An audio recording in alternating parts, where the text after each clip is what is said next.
Well, I'm Fiona Gray Mackay and welcome to my studio. I'm working here at the moment. Nothing much has changed for me, but I've been asked to talk a bit about doing the portrait of Seamus Heaney.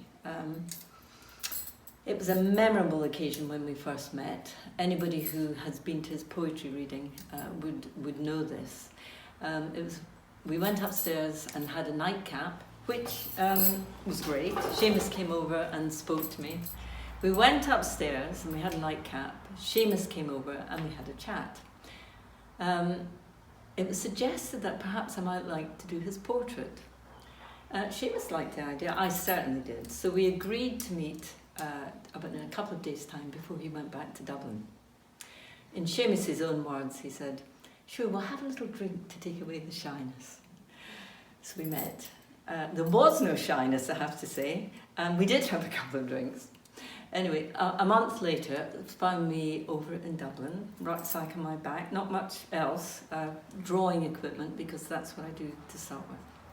I went to Seamus and Mary's house just outside Dublin, and we started more or less straight away. No niceties, straight down to it. I like to go to somebody's house because the objects that are in the house and how they move in the space in the house tells me a great deal about them. And often people will present objects to me. It could be a painting, it could be a little model, it could be anything. Sometimes it's the way somebody strokes the side of a chair as they're sitting. And these things are really important. And I'll make notes and I'll do drawings for all of those things. I do lots and lots of drawings. This is the first way that I start. To me, drawing is committing consciousness to paper. It's really important, really important. Ruskin said everybody should draw. Everybody should learn to draw more than learning the alphabet. Probably in my case, that was quite true. But what it does, it's very explorative. When I draw, I don't let the intellect come into it in any way. It's a process, it's a looking, it's a finding out. I said to Seamus, "Look, Seamus, I'm going to be doing drawing and I'm not going to show you these drawings. There will be a point when you will see the drawings, but it's not now." He understood that completely. He understood that completely. This is the finding out stage. This is the feeling around. This is a really exciting stage, quite honestly. Now, what it does is I look, and it's the energy going down here to the hand, to the object, the subject, and it's coming back again. It's almost like a piece of string unraveling. And what I do is I don't hold the pencil. When we learn to write, we are taught to hold the pencil like this, usually, and we write from here across, unless you're Arabic, it's the other way around, or Chinese. I like to hold the pencil like this. It becomes a different instrument. I like to stand, okay, because I can distance myself and go in, I can come out. I can use the hand like this. I can use the wrist, the elbow. I can do that. As much energy as I can give to the piece, it comes back to me. So that's important. So this is a finding out stage. Also, we're talking an awful lot. We're talking a lot, Seamus and I.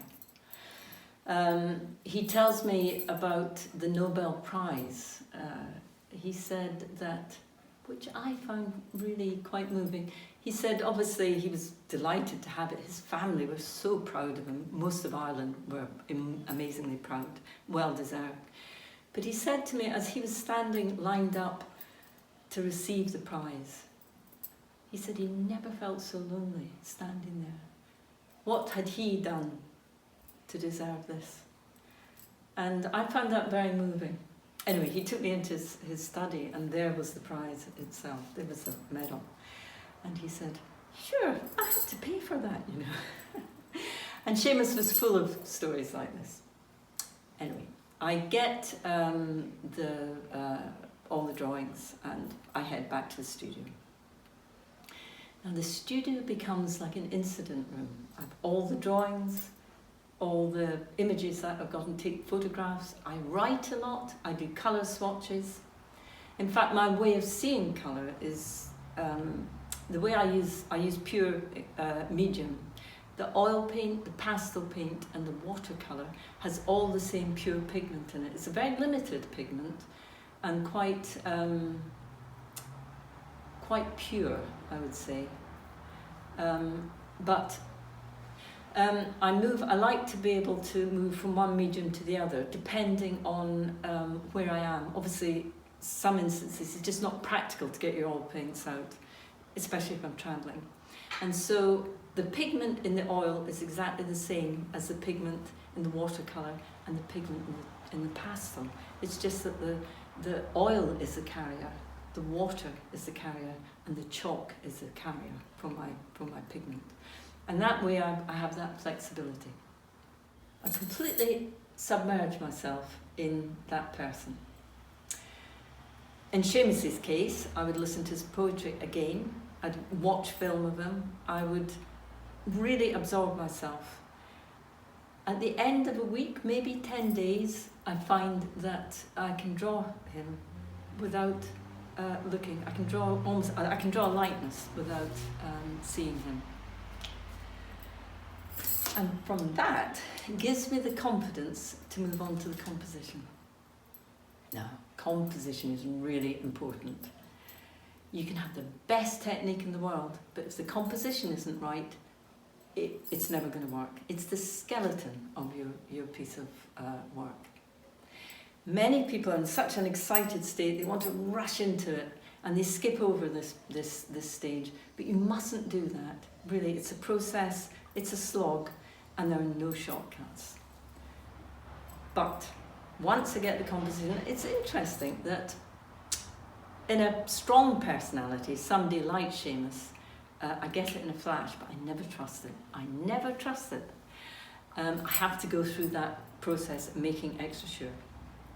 Now what I do, I don't work on stretched canvas or linen. I like to work on unstretched canvas or linen. And that way I can change the boundary. Now Degas did this a lot. If the photographs I've taken of his paintings, you can see there's a strip of paper or canvas slipped in down the side. He liked to shift the boundary. And so I like to have that flexibility or that option to do so. So I get my canvas or linen, put it on huge board or the wall, and I mask the area off. And that way I can shift my boundary even by a fraction of an inch, which sometimes, believe it or not, I need to be able to do. Now, there are many aspects to composition. What needs to happen is that you need to come into, let me start. You have 4 elements to a painting. You've got the painter, you've got the sitter or the subject, you've got the painting itself, and then you've got the viewer. And all these things are interactive and important. And you want to be able to enter into the painting, spend some time there, but also get out of it. You do not want to be trapped into a painting. And the painter's challenge is always to put those dynamics into an image, and so that the painter can, in a sense, enter the picture. And if there are any gaps there, which is a good thing, often why people like watercolours so much is that the viewer will fill the gaps themselves mentally, and that way they're completing the painting. They're making their own, they're actually entering the painting, making a contribution to the painting. So these are the things that we try and do. We have what we call leader lines. Now these are pointers to the main point of interest. In a portrait, obviously, it's got to be the head, it's got to be the face. You have to say to yourself, what is the main point of interest? And nothing else should be in that painting except anything that's going to highlight the star. Otherwise, they shouldn't be there. The eye likes to enter from a picture, an image, let me take this card, from the bottom left hand. It likes to linger around about here, halfway point. There's a tendency to think to yourself, right, I'm going to put the painting slap bang in the middle. Actually, that's the wrong dynamics quite often, because there's nothing around that's going to give you an option, any movement. The area around the figure is really important. The space that the figure inhabits is just as important as the actual painting itself. It's a hard thing to actually understand this for some people. If you were to watch somebody, I don't know where you are watching this, but if you were to put a frame around the shoulders and the head and simply draw an outline of that person, I can guarantee you, you would more or less get a likeness to that person. And this is all to do with how you hold your head. You know, we are a product of, we carry our life story in our bodies. We have an injury here, we have, you know, things happen to us. And we're influenced by that, by our occupation. How do we hold ourselves? And so this is all carried in the body and how we sit. And so you put a frame, you try it the next time you're around people, put an imaginary frame and just draw an outline around it and you'll be surprised. So always think about this, and this is something I'm always aware of. And therefore that's why I use the boundary of the masking tape. I work inwards from the boundary. I love to have a boundary. I can be as free as I want as long as I've got a boundary. And I use that boundary as a means to find my way around the painting. So we could say we have pointers and, for instance, vertical line implies grandeur. If you think of columns in buildings, grandeur. Horizontal lines imply stability. Curved lines imply femininity, fluidity. And all these elements are in a painting. They're all in a painting. And if you think that a curve, a line, is only a dot in a horizontal or a vertical. Now, Seamus and I did speak a lot about this. The rhythm, music. If you think of musical sheets, musical writing, it's all on horizontals, verticals. And painting is the same. It all breaks down to its simplest form. So, the painting. With Seamus, here he is. I've got you coming in from the left-hand side, here. I use the hands as a means to bring you in. The chair is holding him. The arms of the chair are pointing here. The white of the shirt is the pointer towards his head. Here is his head, here. Seamus is looking at you. He's challenging. He's questioning, but there's humour and warmth there. Now, I wanted to use the back of Seamus's head. Mirrors are important. They're a good trick to use, and many painters have done this. The back of the head could be used here on Seamus. He was a man who showed everything in life. He wasn't afraid of vulnerability. And the back of the head, the nape of the neck, is a very, very vulnerable spot, especially in a man. The other thing is the light source. Now, light source is everything, really. Light at 9 o'clock in the morning is totally different from light at 3 o'clock in the afternoon. It's a different landscape. So light has to be consistent. I like a natural light when possible. Not always possible, but you know, then you have to recreate it with artificial light. So we're being brought in here, we're seeing the head of Seamus, he's staring out of us, but we're seeing the back of his head. We're coming in, we're going here, and the light from the reflected window is taking you out there. I also use the horizontals and the verticals here as a measuring device. I'm working from the outside of the portrait in. I've mapped it all out before I start. So what can go wrong in a painting? Well, many things do go wrong, but usually there's a way around them.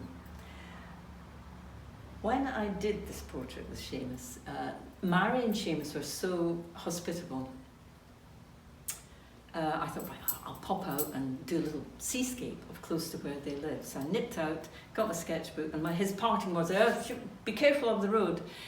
And of course I was, and I was standing on the pavement on the way back, and bam, truck runs over me, I go underneath it. Wow. So life changed suddenly, you know, life stopped as I'd known it. Taken to hospital, discharged myself, got on a flight home, broken bones, teeth.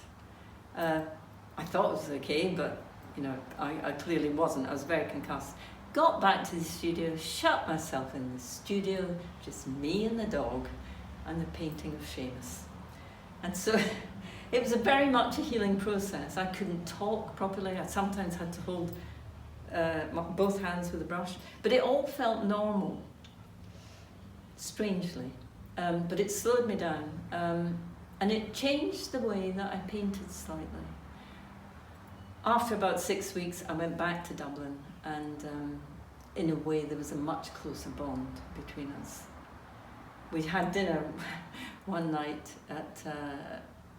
in Dublin, and there was a bottle of wine. I mean, Seamus had this great way of talking to. There's a bottle of wine on the table, and I'd forgotten to give him another glass, and he's looking at it saying, "Sure, that's a fine bottle of Chablis on the table, sitting there." And you know, that was the man. But anyway, during that evening, he said, "Look, I've just come back from the oncologist, and it's not good, you know." But nobody realised exactly how ill he was. The painting was eventually finished round about June that year, and then it was unveiled in the Athenaeum. It was a great occasion, you know. I felt much better. He looked fantastic. Marie came up to me and she said, he's writing. She said, "How do you know that?" I said, "Well, when he's driving, he's drumming his fingers on the steering wheel." So it was a great sense of occasion, and he liked the painting, which was good. 2 weeks later, I was painting in the studio. It's getting in early autumn, the doors were wide open, it was lovely and sunny. There was, a good feeling, nice day, and a friend phoned that morning and said, "Gosh, I'm so sorry to tell you, Fiona, that Seamus has passed away." We were just so shocked, like everybody, so saddened by it, especially as he'd phoned me the night before and left a message on the answer machine, and I couldn't quite understand it, so I wiped it. I thought, well, I'll phone him tomorrow.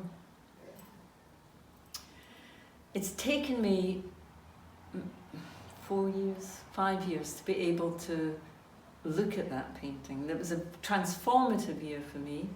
Every painting's special, but that painting was transformative, and I consider myself very lucky to have had the opportunity to do the painting and to meet Seamus. And here he now stands in the club, and he's there looking down on us all, and still questioning.